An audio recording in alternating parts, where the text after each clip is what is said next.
আল্লাহ তাআলা কুরআন মাজিদের অনেক জায়গায় বনি ইসরাইলদের নিয়ে আলোচনা করেছেন। বনি ইসরাইল নামে অনেক বড় স্বতন্ত্র একটি সূরা নাজিল করেছেন।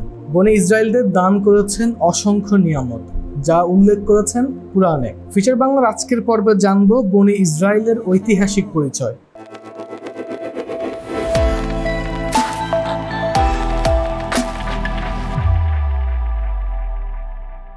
আল্লাহ তাআলার প্রিয় নবী হযরত ইব্রাহিম আলাইহিস সালামের বসবাস ছিল ইরাক, সিরিয়া ও হিজাজে। তার ঔরস থেকে সুপ্রসিদ্ধ দুটি বংশধারা নেমে এসেছে, যার প্রথমটি মিশরীয় স্ত্রী হযরত হাজেরার গর্ভে জন্মগ্রহণকারী হযরত ইসমাইল আলাইহিস সালামের মাধ্যমে, যা বনি ইসমাইলন নামে পরিচিত। আর দ্বিতীয়টি ইরাকি স্ত্রী হযরত সারার গর্ভে জন্মগ্রহণকারী হযরত ইসহাকের পুত্র হযরত ইয়াকুব ওরফে হযরত ইসরাইল আলাইহিস সালামের মাধ্যমে। এ জাতি বনি ইসরাইল নামে পরিচিত। আর তৃতীয়টি স্ত্রী কাতুরার মাধ্যমে একটি বংশধারাও ছিল, যা ব্যাপক পরিচিতি পায়নি। হযরত ইব্রাহিম আলাইহিস সালামের পৈতৃক নিবাস ছিল ইরাক। তার পৌত্র হযরত ইয়াকুবের ছেলে হযরত ইউসুফ আলাইহিস সালাম ঘটনাচক্রে কুদরতিভাবে মিশরে গমন করেন। এক পর্যায়ে তিনি মিশরের শাসনকর্তা হিসেবে নিযুক্ত হন। মিশরের দুঃসময়ে সফল শাসক হিসেবে তার সুনাম ছড়িয়ে পড়ে বিভিন্ন দেশে। হযরত ইউসুফ আলাইহিস সালাম পিতা হযরত ইয়াকুব আলাইহিস সালামকে মিশরে নিয়ে আসেন। সে সুবাদে সেখানেই বনি ইসরাইলিরা অবস্থান করতে থাকেন। সুদীর্ঘ 400 বছর বনি ইসরাইলিরা মিশরের শাসন কার্য পরিচালনা করেন। পরবর্তীতে মিশরের শাসনভার চলে যায় ফিরাউনদের হাতে। এই ফিরাউন নামক মিশরের শাসকরা ছিল জালিম। বনি ইসরাইলদের ওপর তারা নিয়মিত কঠোর অত্যাচার ও নির্যাতন চালাতো। ফিরাউন নামধারী সর্বশেষ শাসক এক দুঃস্বপ্ন দেখে।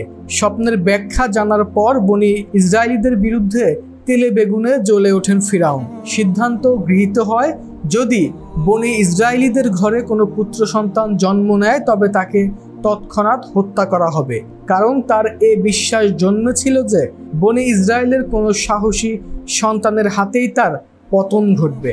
এ অনিবার্য পতন ঠেকাতেই ফিরাউন এমন পাশবিক সিদ্ধান্ত গ্রহণ করেছিলেন। আল্লাহর মহাকুদরতে ফিরাউনের ঘরে লালিত পালিত হন বনি ইসরাইলের সন্তান পয়গাম্বর মুসা আলাইহিস সালাম। কালের আবর্তে এক সময় মুসা আলাইহিস সালাম ফিরাউনের মুখোমুখি হন।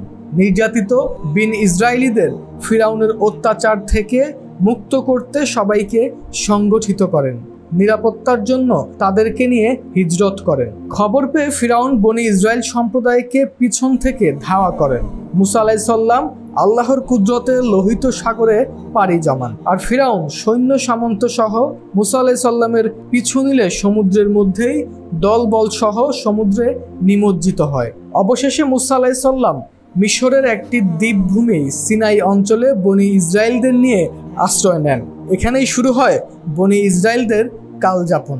বনি ইসরাইলদের উত্থান বহু শতাব্দী ধরে অব্যাহত ছিল এবং তারাই পৃথিবীতে তাওহীদের পতাকাবাহী ছিলেন। হযরত ইয়াকুব আলাইহিস সালাম থেকে শুরু করে হযরত ঈসা আলাইহিস সালাম পর্যন্ত প্রায় 4000 নবী রাসূল বনি ইসরাইল কাউমে প্রেরিত হয়েছেন। বহু নামী বাদশাহ, সেনাপতি ও রাষ্ট্রনায়ক বারবার জন্ম নিয়েছেন এবং তাদের জন্য হিদায়াতের আলো নিয়ে এসেছেন অসংখ্য নবী রাসূল, যারা স্বদেশ থেকে বিতাড়িত হয়ে ইরাক, মিশর, হিজাজ এবং সর্বশেষ ইয়াসরিব তথা মদিনার পার্শ্ববর্তী অঞ্চলে আবাদ এবং বসতি করেছিল। আর বনি ইসরাইল হলো তাদের বংশীয় পরিচয়। ধর্মমতে তারা ছিল ইয়াহুদি কিতাবী। শেষ নবী ও রাসূল আগমনের পূর্ব পর্যন্ত বিকৃত হলেও তাওরাত তাদের মাঝে বিদ্যমান ছিল। ওহী ও নবুয়তের ধারা এবং শান্তি ও শাস্তির পুরস্কার বিষয়ে তারা বিশ্বাসী ছিল। ফলে শেষ সময়েও মানুষরা জাগতিক ধর্মীয় উভয় ক্ষেত্রেই সিদ্ধান্ত গ্রহণে তাদেরকে শেষ ভরসা মনে করত। এমনকি আরবের মুশরিক সম্প্রদায়ও বনি ইসরাইলদের রীতি, চরিত্র, ধর্ম ও আকীদা বিশ্বাস দ্বারা প্রভাবিত ছিল এবং বহু ক্ষেত্রে তারা তাদেরকেই আদর্শ হিসেবে বিবেচনা করত। সর্বোপরি তাদের ধর্মগ্রন্থ যদিও বিকৃত ছিল, তথাপি শেষ নবী ও রাসূলের আগমন সংবাদও তাদের বর্ণনা ও কল্পকাহিনীতে উঠে এসেছিল, যার অপেক্ষায় ছিল গোটা আরব ভূখণ্ড।